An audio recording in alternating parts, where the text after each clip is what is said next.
got my mind. I think about you all the time. Assalamualaikum warahmatullahi wabarakatuh. Kami dari kelompok 9 ingin membuat video tentang K3 keselamatan kerja tentang listrik. Perkenalkan, nama saya Lutfi Fadil Ramadan, berasal dari Sumatera Utara, kelas D. Perkenalkan, saya Bagus Sipautar, saya berasal dari Sumatera Utara, saya dari kelas D. Perkenalkan, nama saya Fitra Aldia Rahmadani, saya dari Sumbar, kelas D. Pekerjaan kita tidak boleh sepele dengan apa yang kita kerjakan. Karena kita tidak tahu kapan musibah akan datang pada hidup kita. Berikut kami akan menyajikan konten K3 keselamatan kerja mengenai listrik. Pernahkah kalian mendengar peringatan mengenai bahaya tersetrum listrik, terutama saat banjir? Pada film-film superhero, ada tokoh karakter yang tersetrum listrik, kemudian justru mendapatkan kekuatan untuk mengendalikan listrik tersebut. Namun, sebanyak apa listrik yang harus kita terima untuk mencapai fenomena yang komikal seperti itu? Kira-kira seberapa banyak sih aliran listrik yang berbahaya bagi tubuh kita? Percobaan pertama ketahanan manusia terhadap listrik adalah pemberian tegangan volt sebanyak 1700. Namun, percobaan tersebut tidak direkam secara resmi. Pada masa kini, percobaan pemberian tegangan volt yang diberikan kepada manusia adalah 2000 hingga 2200 volt pada 7 sampai dengan 12 ampere. Lapisan epidermis pada kulit kita berperan untuk menahan aliran listrik. Ketika kulit kita kering, kulit kita menjadi konduktor listrik yang buruk. Jika kulit kita basah atau rusak, resistensi atau gaya yang menahan elektron pada kulit akan menurun drastis hingga 100 kali lipat dibandingkan saat kering. Ini artinya, ketika seseorang tersetrum listrik, resistensi dari tubuh akan menurun bersamaan dengan kulit yang terbakar dan rusak. Arus listrik sebesar 10 mA atau 0,01 ampere dapat menyebabkan shock yang serius, tapi tidak mematikan.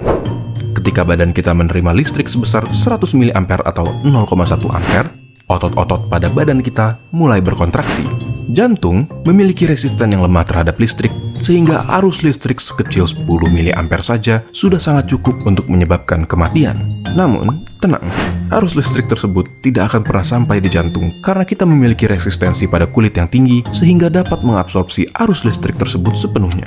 Akan tetapi, jika ada sedikit saja dari arus listrik tersebut yang sampai di jantung kita, maka dapat terjadi kerusakan yang fatal. Ketika arus listrik meningkat hingga 1000 mA atau 1 ampere, kontraksi otot menyebabkan kita tidak dapat melepaskan pegangan pada kabel atau sumber listrik tersebut. Hal ini disebut paralisis otot. Sedangkan, arus listrik yang meningkat hingga 2000 mA atau 2 ampere dapat menyebabkan luka bakar dan membuat kita hilang kesadaran. Pada tahap ini, kontraksi otot yang disebabkan oleh shock sudah sangat parah sehingga dapat menyebabkan serangan jantung dan kematian. Jadi untuk saat ini, tidak ada aturan atau patokan seberapa jumlah listrik yang dapat kita terima sebelum mengalami kerusakan yang irreversibel. Akan tetapi, kapankah listrik itu berbahaya atau bahkan mematikan? Jawabannya adalah tergantung. Arus listrik, tegangan volt, resistensi dari kulit, durasi, dan aliran listrik berperan dalam bagaimana setruman listrik tersebut dapat merusak badan kita. Bagaimana menurut kalian? Nah, itulah tadi video mengenai listrik. Berikut ini kami akan menyajikan video tentang kecelakaan kerja saat memperbaiki listrik.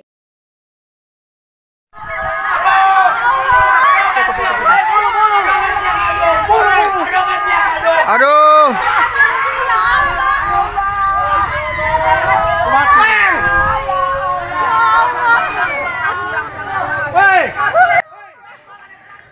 Video ini merupakan suatu pemberitaan di mana terjadi musibah pada salah satu petugas PLN yang menjalankan tugas, yang dimana petugas PLN tersebut melakukan kesalahan atau lalai dalam melakukan tugasnya.